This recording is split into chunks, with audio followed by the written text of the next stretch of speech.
Bonsoir à toutes, bonsoir à tous. Un mot-clé ce soir, durabilité, 4 syllabes. C'est très court, mais c'est certainement une révolution. En tout cas, c'est ce qu'on va essayer d'expliquer, de décrypter, d'accompagner avec un programme sincèrement alléchant et j'espère rafraîchissant. Merci d'être là, toutes et tous, dans ce très beau campus que je pense que certains découvrent. J'espère que vous n'avez pas découvert l'itinéraire difficilement, parce que je sais qu'il y en a aussi qui se sont perdus. Donc voilà, en tout cas, on est ravis d'être ici ce soir. Merci aux chambres consulaires, à la région, au C4, de faire confiance une nouvelle fois à Sud-Ouest que je représente pour animer cette conférence. Cette journée de l'économie Nouvelle-Aquitaine, elle a passé l'âge de la majorité, donc c'est évidemment un bon moment pour prendre ses responsabilités et rentrer dans cette thématique de la durabilité. On en parlait tout à l'heure avec un invité, non des moindres, qu'on aura tout à l'heure, que je vous présenterai. C'est vrai que ce mot, il est dur déjà à dire, mais il peut dire dur, il peut dire durer, il peut dire des choses plus douces. Donc on va voir tout ça. En tout cas, on va être en 3 temps ce soir et je vous épargne le temps de convivialité qui clôturera la soirée. Le premier temps sera avec les présidents des chambres consulaires régionales qui sont les co-organisateurs de cette soirée. On les recevra tout à l'heure. Je vais les citer pour m'assurer qu'ils soient bien là. Évidemment, je le sais qu'ils sont là. Jean-François Clédel pour la CCI régionale, Luc Servant pour la Chambre régionale d'agriculture et Gérard Gomez pour la Chambre des métiers et de l'artisanat, toute régionale. Dans un second temps, on aura le général Vincent Desportes qui est là, qu'on peut, comme les 3 précédents, déjà applaudir. Je le remercie d'être ici, Vincent Desportes. Merci. On aura un échange avec des chefs d'entreprise, peut-être en avance, peut-être pas. On va voir justement comment ils se situent par rapport à nous, par rapport à vous, par rapport à ce monde en évolution ou en révolution. J'ai déjà utilisé le mot tout à l'heure.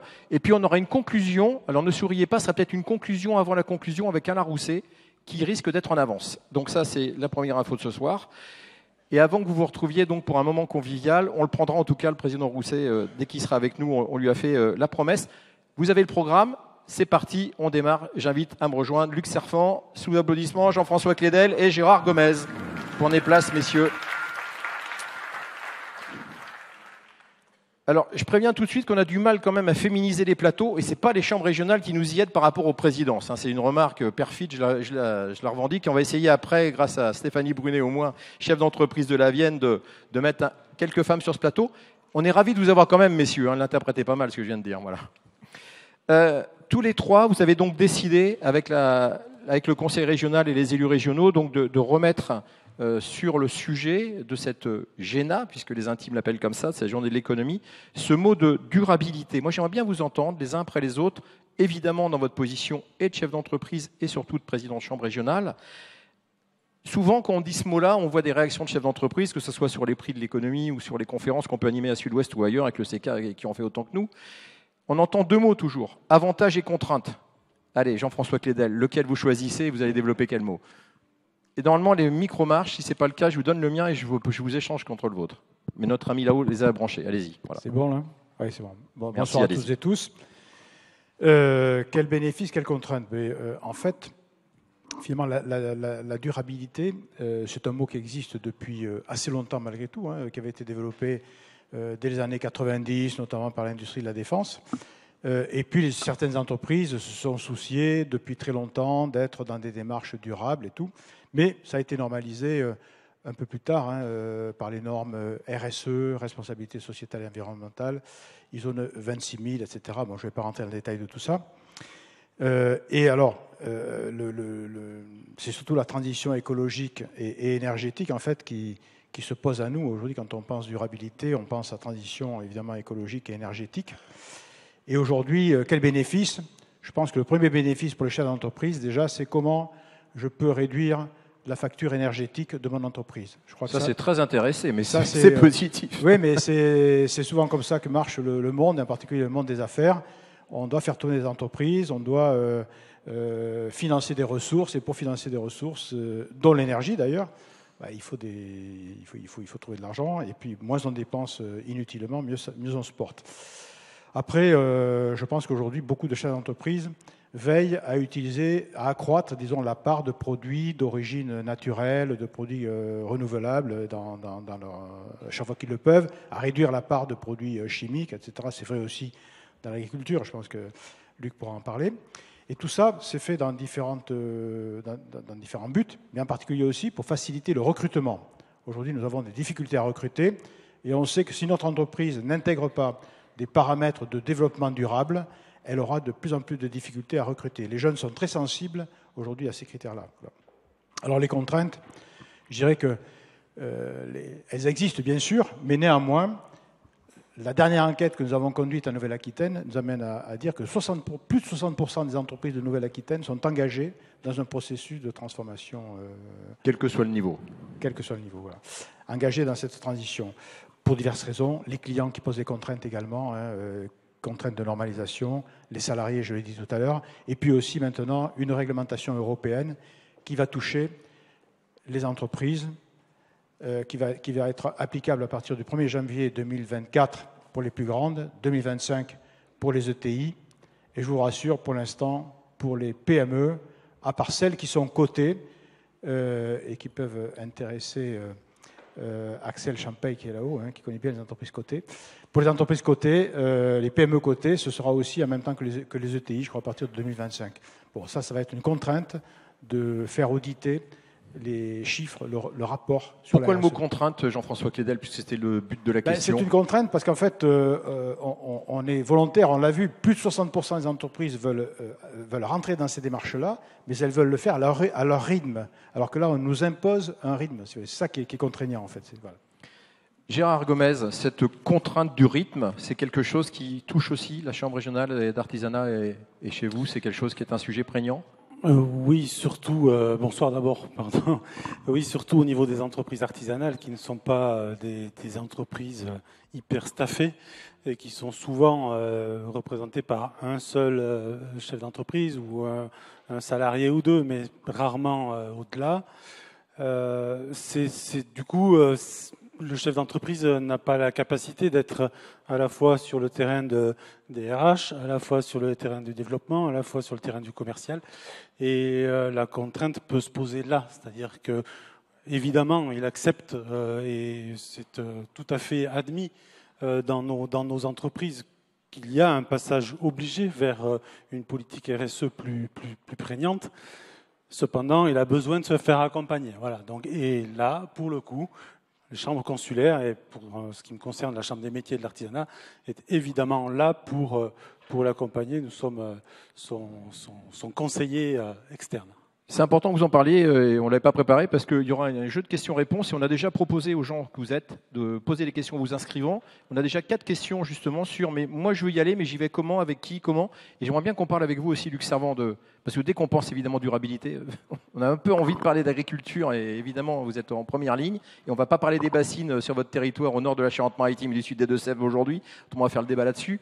Première question, contrainte ou avantage, et puis on parlera des besoins RH. Bonsoir à tous. Alors effectivement, en agriculture, la notion de durabilité, elle est sous-jacente à l'activité agricole, puisque l'idée, quand on s'installe agriculteur, c'est de l'être quand même le plus longtemps possible, de transmettre l'exploitation à ses enfants, puisqu'on l'a hérité de ses parents, et donc c'est quelque chose qui paraît de manière assez naturelle.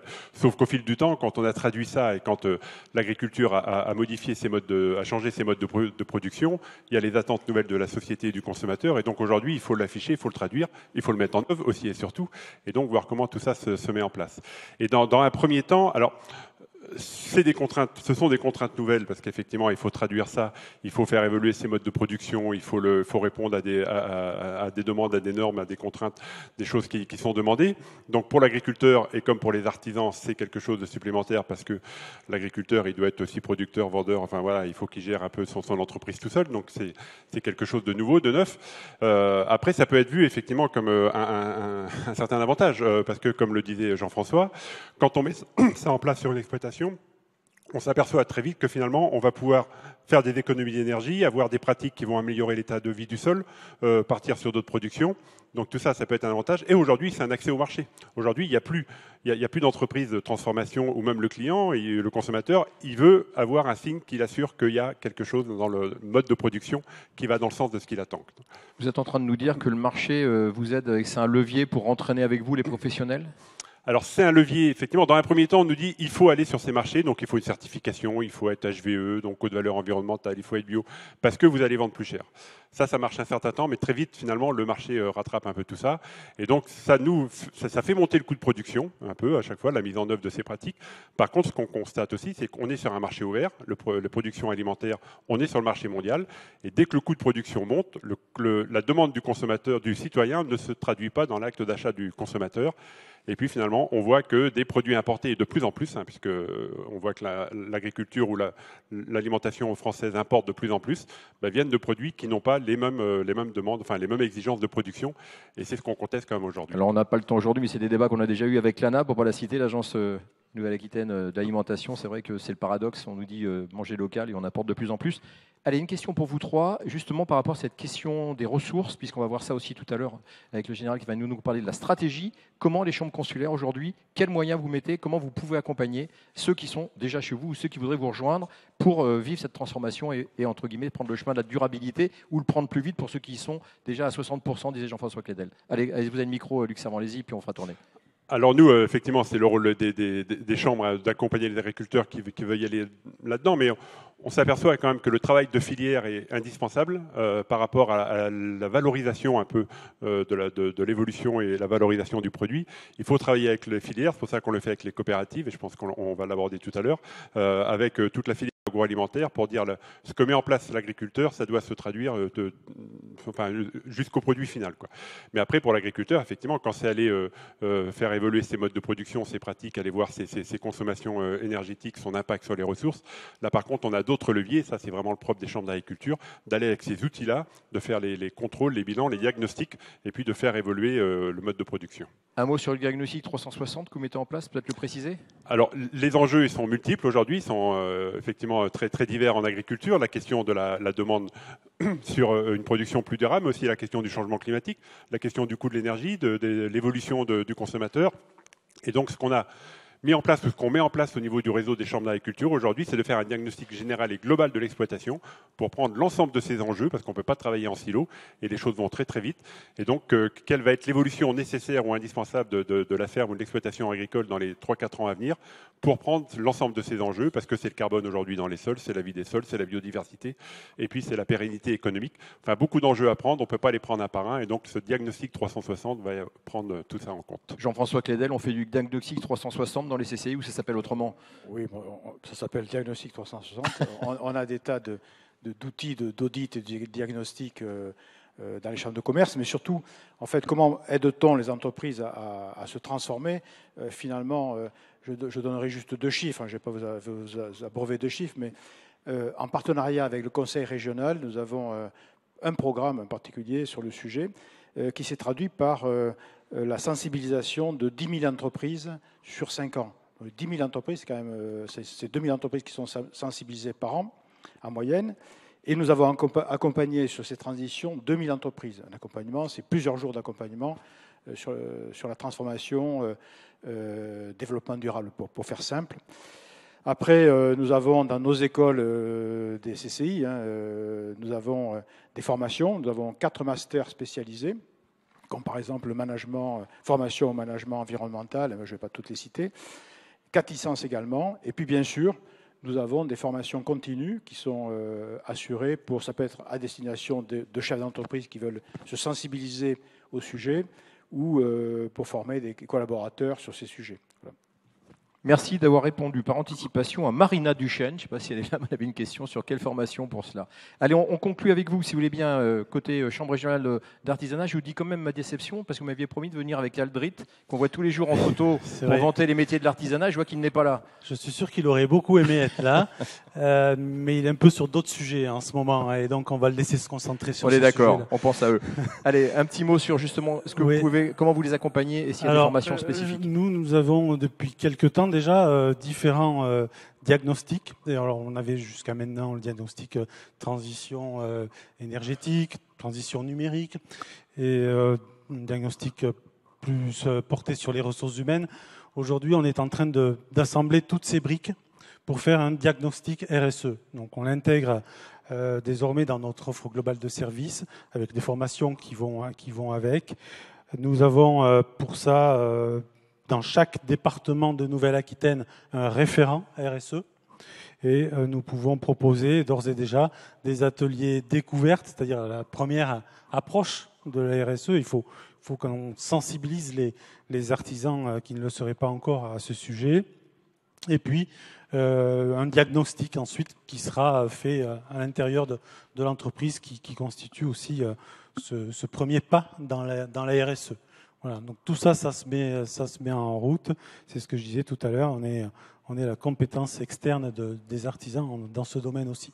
Merci. Messieurs, on a une photo, en tout cas à l'instantané, un panel depuis l'atelier découverte jusqu'au Bac+5 sur la formation qui accompagne ces chefs d'entreprise ou futurs chefs d'entreprise sur la durabilité. Merci. On vous retrouvera tout à l'heure pour accueillir le président de région Alain Rousset qui nous rejoindra, je l'ai annoncé. On vous raccompagne au premier rang et on va accueillir tout de suite Vincent Desportes, le général Vincent Desportes, c'est toujours important de le rappeler. On le voit régulièrement à la télé en ce moment pour l'Ukraine, vous pouvez l'accompagner. Il devait être sur un plateau télé demain matin, mais il est avec nous ce soir, vous mettez-vous là si vous voulez bien.